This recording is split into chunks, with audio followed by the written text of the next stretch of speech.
Ladies and gentlemen, please welcome the Amazons. Welcome to the Amazons. Today on the program, we are looking at service providers and the shoddy service that they render, or in some cases, not rendering the services at all. My name is Aisha Faludi, and with me is my ever delectable and beautiful co-presenter, Bimbo Thomas. Thank you so much, Aisha. You look very, very rich in yourself. Thank you very much.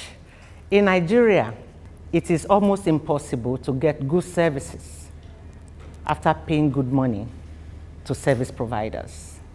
Tales of agony abound, and so are the victims of service provider nonchalance. Yet, nothing changes. I'm sure we all have our own individual tales of woe with regards to paying good money to service providers, and yet you don't get the services rendered. This is the Amazons, and that's just what we are talking today on the program. We'll see you after the break.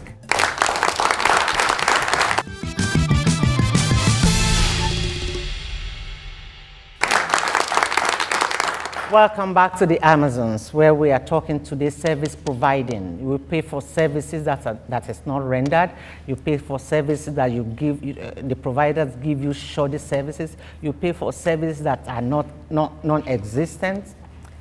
It is tales of agony for users, consumers, when these things happen. And at some point, Bimbo, you just wonder, you are just stuck. You don't know where to go. You have paid for service. For instance, you don't get electricity at the end of the month. You get the bills, and you have to pay, because if you don't pay, they come and disconnect you. Even when they don't give you the light in the first place, you pay for space to do some work, and the amenities that you have paid for are not made available. You end up spending your own money to put those amenities in place. It can be frustrating, really, and there's really no one to protect your rights. And the question is, why do I have to pay for services and not get my money worth? Why? Who do I cry to as a consumer? Meaning that these are the things that we need to actually delve into. Need to see these people, like sometimes you get to pay for some things, for instance, electricity, and maybe your bill reads that you're sorted out and they come. All these things is annoying, like you said, frustrating. But who do you vet your anger on? And I think that's why the service providers just do the things that they do and get away with it, because they know that you can't even go to the police station to report. You can't go to anyone. You can't go to the police. There are no consumer rights protection agencies there, but are they really effective? Are they active? Where do you get them? How do you get to them? The information is not made available. So at the end of the day, I see it as fraud.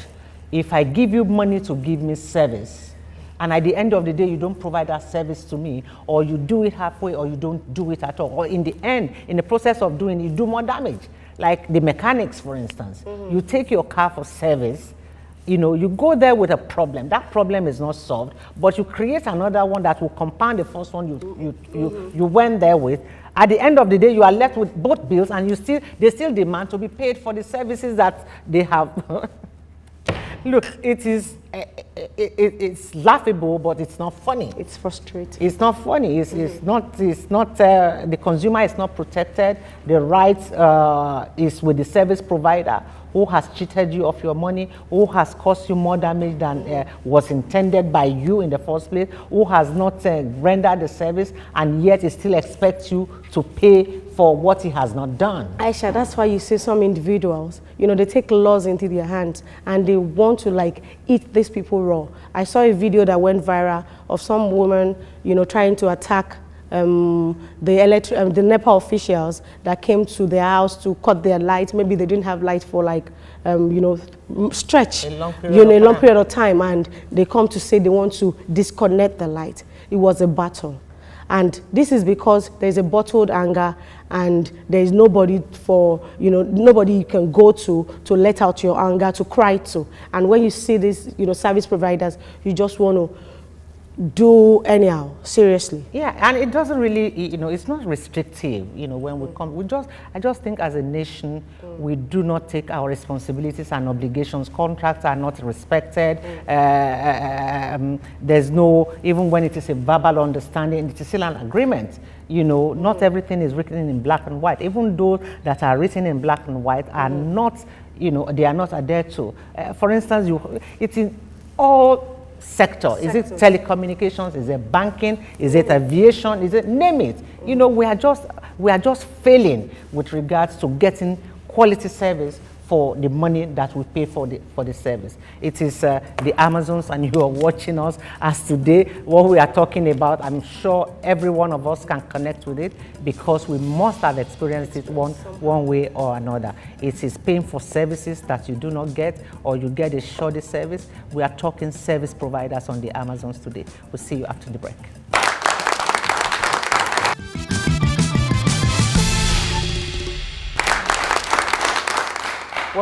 Welcome back to the Amazons, where, if you are just joining us, we are talking about poor quality of service providers. I have two guests joining me, one to share her experience as one who has experienced the failed service that was provided to her, and of course we have our other guest is a consumer relations officer. Benon Marioge, you're welcome to the Amazons. And Ajayi Gbemisola Emanuela is a consumer relations officer. Gbemisola, welcome to Amazons. But tell me, what is the work of a consumer relations officer? What exactly do you do? Basically, as a consumer relations officer, you attend to customers' complaints. You listen to different customers' complaints that has to do with, maybe it could be water, it could be light, it could be a product that you're actually selling. So on a daily basis, you get to meet different kind of customers. You meet the ones that are understanding, you meet the ones that are very irate, they just don't want to listen. So then you meet the one that they just want you to explain, educate them why what is presently happening to them is happening. So you attend to customers' complaints. Yes, ma'am. And you listen to them. After listening and getting the complaint, how do you pacify the complainant? How do you make them get what has been failed them? How do they get it back? How do they become satisfied customers? Okay, the first thing I have learned on the job is you need to empathize. That's the first thing. The customers want to know that you actually understand what they are going through. A customer is complaining about, maybe, for example, no water, and you're saying, how can you say no water? We did this, we did that. No. You need to understand. You need to empathize. Oh, we're very sorry for not providing you for what you've paid for, but these are the steps we will use in resolving your complaint. Okay, my question to you, Veno. I was going to ask you, as an aggrieved consumer, what did you do, and what type of failed service did you get, and how did you tackle it?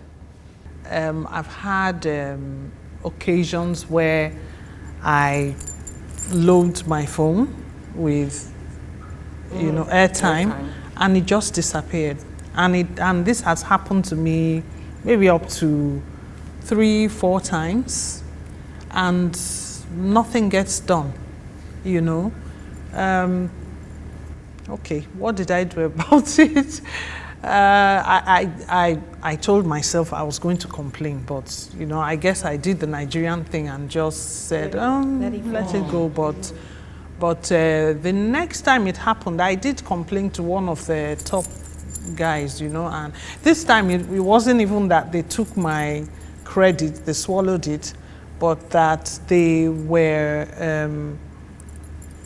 taking money from my call credit. Yes, my call credit. They were using it for my data, and I didn't without your consent. Yes, without my consent. So they had to call some of the call center, and then okay, we'll rectify it. It happened again. I complained again, but those are some of the things that one goes through. You see, that is something that can never happen in developed countries. I'll tell you my own personal experience with banks. You know, they say don't carry cash, use the POS, use the card. And then you use the card to pay for a service, it's declined. And you so have the receipt that this card has been declined. You know, it didn't go through, the purchase was not deducted from your account. And yet you get an alert that you have been debited, you know? And then you go to the bank and say, look, why should I even go to the bank to say I've been debited for a service that has failed, something I have now used cash to pay for, and yet you have deducted it from my account.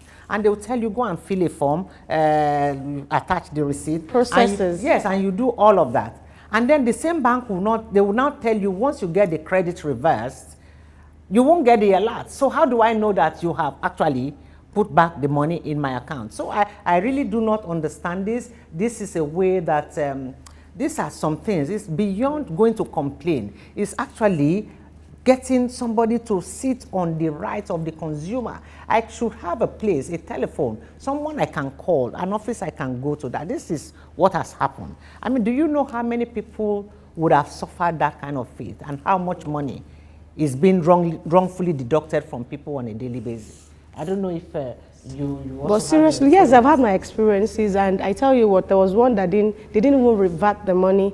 I was told that somebody has taken the money and that they don't have a clear picture of who took it, but it's been taken and I didn't get back my money. It was frustrating. But who do I tell? Who do I go to tell, or who do I fight?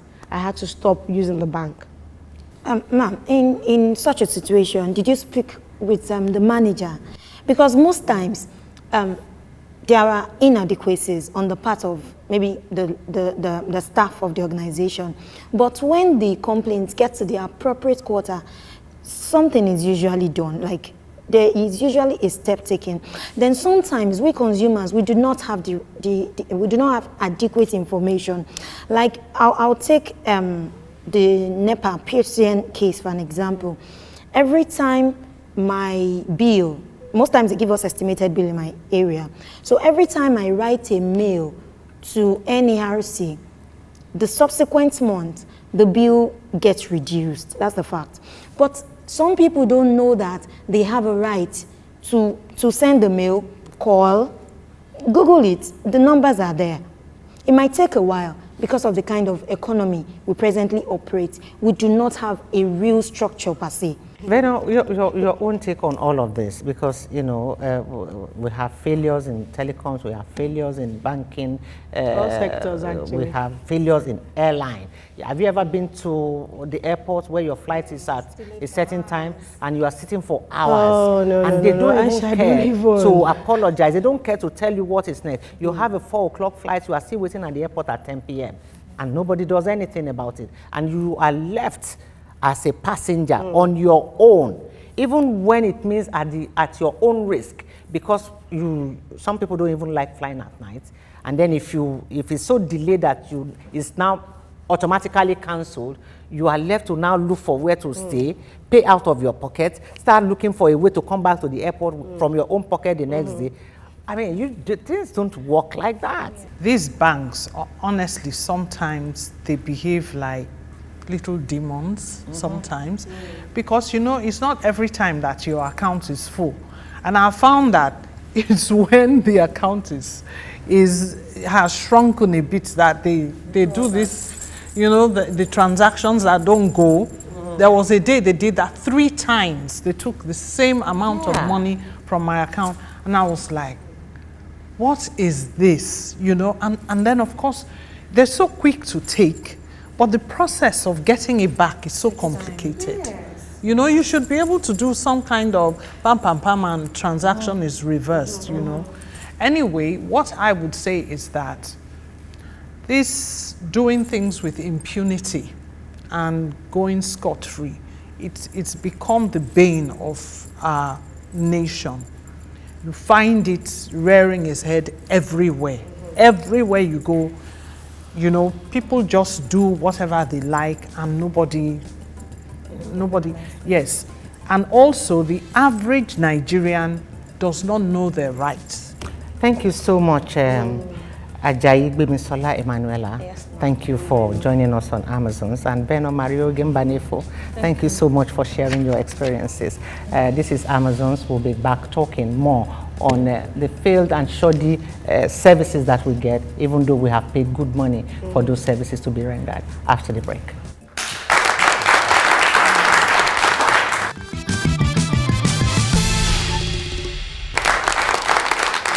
Well, welcome back to the Amazons, where we are still talking about service providers and the services they render, or the ones they don't render, or the ones that are shoddily rendered. Who is a service provider, and what rights have we as consumers when we do fail to get the service that we have paid for rendered? I have two guests joining me. Adetun Lanre Adeniyi is an activist. Welcome again, Adetun. Thank you so much. My And of pleasure. course, we have Barrister Evans Ofeli. Barrister, welcome to the program. So I want to ask Adetun first. Who is a consumer? Who is a service provider?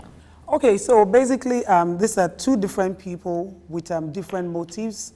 The service provider has the intent of getting value, getting some commercial value, which is definitely getting money from the receiver, and then the customer is paying money to get service and also get content, you know, and satisfaction. But the issue now is sometimes the table turns. The service provider now claims the right of both the service provider and both the consumer's right. But it still now boils down to the fact that even we as customers, do we know our rights? There are a lot of business transactions we get ourselves involved with, no agreements assigned. You see, I'm so happy I'm talking about it because recently I was affected. I went to Abuja and I bought a ticket, and ordinarily, 30 minutes prior to boarding, you should stop selling tickets. And this particular airline sold ticket to me while the aircraft was boarding. So they told me, Madam, run. So I got there and I saw my aircraft closing and moving. So I went back there and they told me, no, they have to put me on the next available flight. And the question I asked is, did I sign that kind of agreement with you? So they were forcing me to put me on the next available flight. So the minute I told them, I have to see the terms and conditions, and they said it's written on the ticket, I said, if I had seen it, I would have read through. So at that point in time, when I started quoting, you know, letting them know that I basically understand, then they were like, okay, madam, we can do you a refund. So most times in this country where we are, unfortunately, Nigeria is always a peculiar case. The problem is always we, the receivers. Before we do anything, do we know the implication? Do we know the aftermath effect of whatever we do? Or we just want to get service and we don't care what happens afterwards? And you know, a lot of these network providers are victims of all these things. You buy airtime, and then before you know it, you're calling, the network is failing, and then after some time, your credit is exhausted, and you know, we just be like, well, let me just load and call.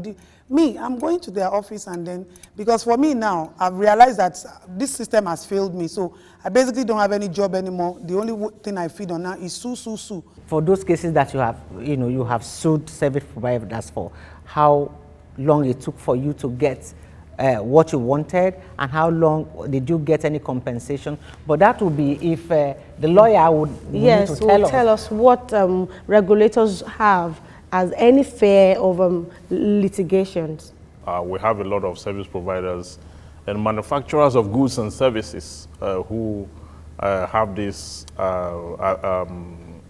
deficiency, you know, in the process of rendering either services or packaging and delivering goods, okay? Let me say that it is not in all cases that you rush to court, because there's what they call the Consumer Protection Council. It's an institution in Nigeria, okay? It came into existence in 1991 and then became fully in force in 1999. And they have offices in the 6 geopolitical zones and have increased offices in some of the states, for which we have a total of 9 offices.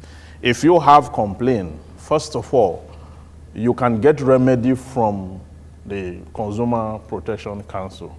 Okay, the law that brought into existence is called the Consumer Protection Act. Okay, and when you look at the opening section of the you will read up on the functions of the commission, for which is to regulate and look at standardization of products, goods and services, how well these goods and services are delivered and packaged and all that. But when you talk about litigation, you can also get remedy in court. Okay, because I'm not saying you should discountenance the court. I'm saying that it is not only in court that you, yes. So you can sue if you know you have a valid right to do so. But make sure you do that with evidence, okay? Just like in the case of Donoghue versus Stevenson, a woman bought a drink. She took the drink and saw worm inside after she had consumed the content. The question now is, what remedies are available to an aggrieved party of that nature? Okay, she went to court. And then she definitely went to court with evidence of that. And at the end of the day, she got redress. She was paid for the injuries she suffered because she was able to even establish that as a result of that content she took, she developed some abnormalities that affected her health adversely. In Nigeria, most people are scared. I wouldn't say they are scared. Most people don't go to court. They rather leave it to God. And I tell people that God is not interested in our indolence. In fact, God is tired of us because we have rights that are inalienable, and this right must be enforced, okay? And if there are institutions that government have put in place to monitor goods, we have the SON, we have NAFDAC, we have these institutions to monitor, accredit, and license companies that produce goods and services and others that produce, you understand that? So when we now have infractions, just like the network service provider, the telecommunication, we've had a lot of issues with them. And those who have gone a step ahead to either sue or go through the Consumer Protection Council have gotten redress. But those who have left it to God will never get any redress. So until we begin to sue and then make demands, these companies will not sit up. It is when we put pressure on them and demand that which is ours by right. Because if you have paid for a service or you have paid for a goods, you must get the requisite benefit that comes along with it. So anything short of that is an infraction. And such infraction must be addressed by either the court of law or the Consumer Protection Council. Those are the two organizations. Sorry to cut you there. You said something. Yes. Because I feel the lawyers too are part of the discouragement team. Yeah. Because, yes. Because here, when you take a case to a lawyer will tell you you have to pay first. And most people don't even have money, fees to initiate cases. Unlike in the United States of America, the lawyers are even, they are willing to do the case for you for free. Because I remember when I had an accident with my I remember when I had an accident with my last son, like 7 years ago. Right there when the car accident happened, when the helicopter came and took me to the hospital, more than 50 Jew lawyers were, when I woke up, I saw more than 50 lawyers giving me cards and everything. They were ready to do the case for free because they know that definitely something is going to come out of it. It applies here.